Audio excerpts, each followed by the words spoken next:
हिंदू धर्म के अनुसार एक व्यक्ति के जीवन को 4 पार्ट्स में डिवाइड किया गया है या 4 आश्रम में डिवाइड किया गया है।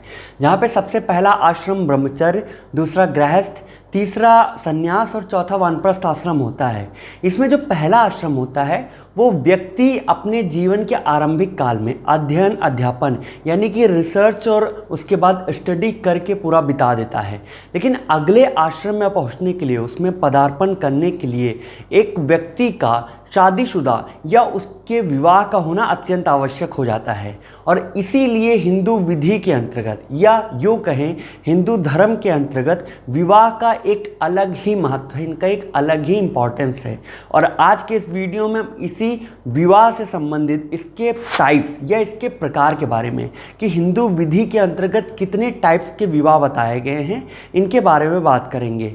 अब अगर परीक्षा के दृष्टिकोण से बात की जाए तो ये विवाह के जो टाइप्स हैं या मैरिज के टाइप्स हैं वो इतने इंपॉर्टेंट तो नहीं हैं, लेकिन आपकी डेली लाइफ के लिए अगर आप हिंदू विधि को पढ़ते हैं, हिंदू लॉ को पढ़ रहे हैं, आपको उसमें इंटरेस्ट है तो आपको इन टाइप्स के बारे में जानना बहुत ही ज़रूरी हो जाता है। अब ये विवाह के प्रकार कौन कौन से हैं और क्या प्रेजेंट सिनेरियो में इनकी कोई रेलेवेंसी है, इनका एग्जिस्टेंस है, इन्हें प्रैक्टिस में लाया जाता है या नहीं लाया जाता है, इन सारे सवालों के जो जवाब हैं वो आपको वीडियो के एंड में जाकर मिलेंगे। इसलिए पूरे वीडियो को बिना एक भी सेकेंड स्किप किए आप पूरे वीडियो को तल्लीनता से देखिएगा और एंड तक में आपको आपके सवालों के सारे जवाब मिल जाएंगे। इसलिए हिंदू विवाह के बारे में इस चैप्टर को बिना किसी अनावश्यक भूमिका के चलिए आराम से प्रारंभ करते हैं।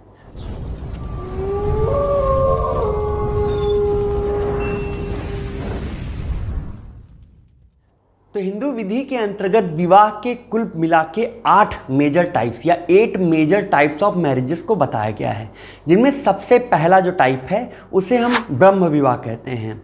ये ब्रह्म विवाह जो है ये सबसे उच्च, सबसे कुलीन और सबसे सर्वश्रेष्ठ प्रकार का विवाह माना गया है, क्योंकि इसमें दोनों ही पार्टीज़ के पेरेंट्स की हामी होती है, उनका कंसेंट होता है और ये पूरे वैदिक रीति रिवाज से, वैदिक जो भी उसमें कार्यक्रम होते हैं उनको संपन्न करा के, सारे संस्कारों को, सारे कस्टम्स, सारे ट्रेडिशंस, सारे जो स्पिरिचुअल जो राइट्स होते हैं उनको संपन्न करा के ही यह विवाह कराया जाता है। इसलिए हिंदू विधि के अंतर्गत ये विवाह सबसे बेहतर माना गया है।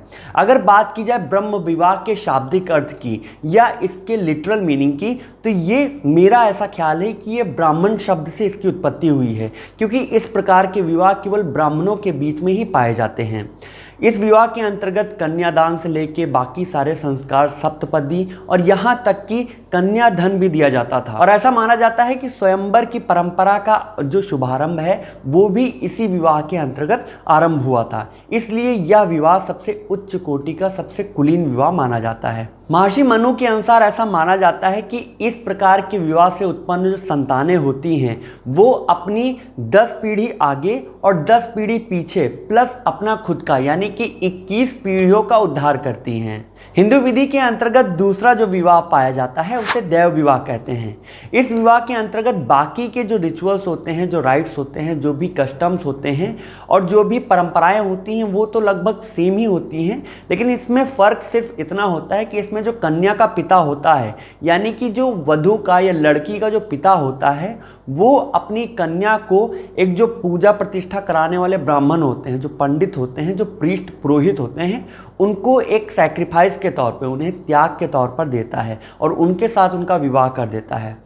इस विवाह का शुभारंभ हिंदू विधि में क्यों हुआ, हिंदू धर्मशास्त्रों में क्यों हुआ, इसके बारे में तो नहीं कहा जा सकता, लेकिन अगर आप हिंदू इतिहास को उठाकर पढ़ेंगे तो कई जगह पर आपको ऐसा मिलेगा कि किसी व्यक्ति ने एक बहुत ही बड़े यज्ञ का अनुष्ठान कराया और उस अनुष्ठान को संपन्न कराने के पश्चात अपनी कन्या को दान के तौर पर उस प्रीस्ट को या उस महात्मा को, उस जो पुरोहित होते हैं उनको दे दिया। मनुस्मृति के अनुसार महाराज मनु ये मानते हैं कि इस प्रकार के विवाह से उत्पन्न संतानें 7 पीढ़ी आगे और 7 पीढ़ी पीछे तक के वंशजों का उद्धार करती हैं। हिंदू विधि के अंतर्गत दिया गया तीसरे टाइप का जो विवाह है उसे हम आर्ष विवाह कहते हैं। आर्ष विवाह के अंतर्गत क्या होता है कि ये इसमें एक कल्चर है, इसमें ऐसा माना जाता है कि कन्या पक्ष की अगर स्थिति मजबूत नहीं है, उनकी फाइनेंशियल उनकी इकोनॉमिक स्थिति मजबूत नहीं है, वो ऐसी कंडीशन में नहीं है कि वो विवाह का जो एक्सपेंस होता है, जो खर्चा होता है, जो व्यय होता है उसको उठा सके, तो यहाँ पे जो वर पक्ष होता है, जो लड़के की पार्टी होती है, वो उस खर्च को वहन करने के लिए, उस एक्सपेंस को बेयर करने के लिए उनको एक मॉनेटरी वैल्यू के तौर पर 1 गाय 1 बैल या 2 गाय या 2 बैल देते हैं, ताकि वो उस विवाह को बहुत ही अच्छे तरीके से बिना किसी संकट के संपन्न करा सकें। यानी कि इस विवाह के अंतर्गत एक कॉमर्शियल ट्रांजैक्शन भी होता है, ऐसा माना जाता है।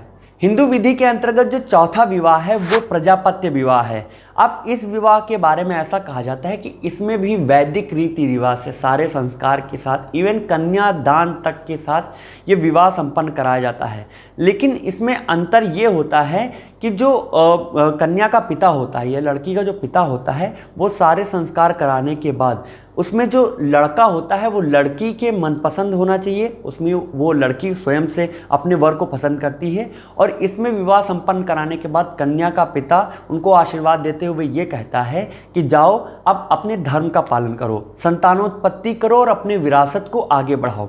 इसलिए इसको प्रजापत्य विवाह कहते हैं, क्योंकि हिंदू जो संस्कृति है उसमें प्रजापत्य शब्द का मतलब बहुत ही बड़ा है, बहुत ही वाइड मतलब माना जाता है, इसलिए इसको प्रजापति विवाह भी कहा जाता है। हमारा अगला विवाह जो 5वां टाइप का विवाह है वो असुर विवाह है। और इसे असुर विवाह इसलिए कहते हैं क्योंकि इसमें प्योरली कॉमर्शियल ट्रांजैक्शन पाया जाता है। यानी कि जो कन्या पक्ष होता है, कन्या पक्ष की साइड से कन्या का पिता या स्वयं कन्या, जो वर पक्ष होते हैं, लड़के वाले होते हैं, उनसे उनकी कैपेसिटी, उनके औकात के अनुसार, उनकी जितने भी सामर्थ्य होती है उसके अनुसार उनसे धन लेकर फिर विवाह करते हैं, इसलिए इसको असुर विवाह भी कहा जाता है। और असुर विवाह जो है वो भारत में या हिंदू शास्त्र के अंतर्गत इसे अमान्य माना गया, इसे अनअप्रूव्ड माना गया है। हमारा अगला विवाह गंधर्व विवाह है। इसको ज़्यादा समझाने की जरूरत नहीं है, इसे आप ऐसे समझ लीजिए कि जैसा कि आजकल के टाइम में, प्रेजेंट टाइम में जो लिव इन रिलेशनशिप है वो उस टाइम पे गंधर्व विवाह की तरह ही जाना जाता था।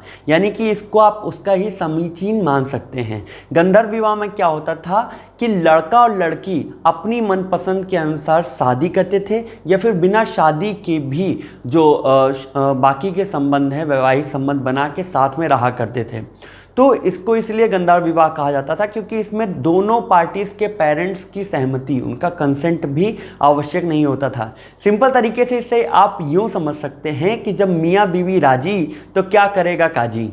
गंधर्व विवाह की खास बात यह है कि इसके पीछे जो इंटेंशन होता था, जो बेस इनका होता था, वो मात्र शारीरिक सुख की संतृप्ति होती थी कि उनकी शारीरिक सुख जो भी हैं वो संपन्न हो पाएँ। अगर आप इतिहास उठा के देखें तो इसमें आप पाएंगे कि जो दुष्यंत और शकुंतला का विवाह था वो गंधर्व विवाह ही था, क्योंकि वो टेम्परेरी टाइम के लिए केवल शारीरिक सुख के लिए किया गया था।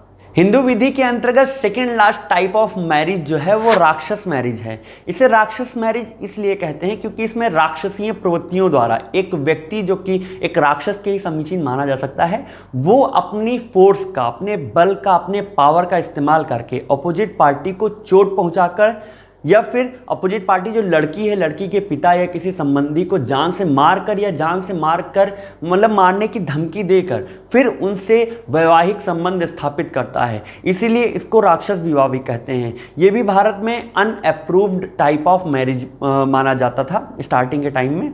और हमारा सबसे लास्ट जो टाइप है वो पैशाच विवाह है। पैशाच विवाह इसे इसलिए कहते हैं क्योंकि इसमें जो भी विवाह किया जाता था वो किन्हीं निशाचर व्यक्तियों द्वारा किया जाता था। निशाचर का मतलब कोई जानवर टाइप का नहीं, निशाचर का मतलब वो लोग होते हैं जो रात्रिचर प्राणी होते हैं, जो रात में निकलते हैं, उनकी सारी एक्टिविटीज़ रात में ही होते हैं, जैसे चोर, डाकू, डकैत और बाकी लुटेरे।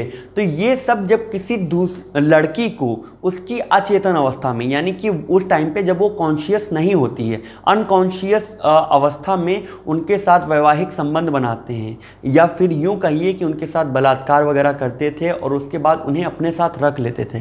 तो ऐसे टाइप के विवाह को पैशाच विवाह कहा जाता था। अब इनमें से मैंने आपको ये जो 8 टाइप्स ऑफ हिंदू मैरिजेस बताए, इनमें जो स्टार्टिंग के 4 टाइप हैं वो अप्रूव्ड मैरिज कहे जा सकते हैं, क्योंकि इन्हें विद्वानों द्वारा मान्यता दी गई है, वरीयता दी गई। इन्हें ऐसा माना गया है कि ये भारतीय जो परिप्रेक्ष्य है, भारतीय जो परिस्थिति है, उनमें ये मान्य है, उनके मोरल, उनकी नैतिकता उनके अनुसार हैं। लेकिन बाकी के जो अदर जो 4 टाइप्स ऑफ मैरिजेस हैं, इन्हें अनअप्रूव्ड मैरिजेस भी कहा जाता है, क्योंकि ये नैतिकता के अनुकूल नहीं है, ये मोरालिटी के अनुकूल नहीं है, इसलिए इन्हें मान्य नहीं माना गया है। तो ये थे हिंदू विधि के अंतर्गत दिए गए टाइप्स ऑफ मैरिजेस के बारे में कुछ बहुत ही ब्रीफ इंट्रोडक्शन। आई होप आपको ये सारे ही पॉइंट्स अच्छे से समझ में आ गए होंगे। और बाकी के इनके बारे में अगर आप कोई स्लाइड, कोई रिटर्न मटेरियल चाहते हैं तो इसके लिए आप मुझे इंस्टाग्राम पे फॉलो कर सकते हैं, जहाँ पे मैंने इसको बाकायदा PDF की तरह पोस्ट किया हुआ है। तो आप वहाँ पे जाके इसका स्क्रीनशॉट ले सकते हैं। तो आज की वीडियो में बस इतना ही, मिलते हैं अपने नेक्स्ट वीडियो में। तब तक के लिए धन्यवाद, नमस्कार।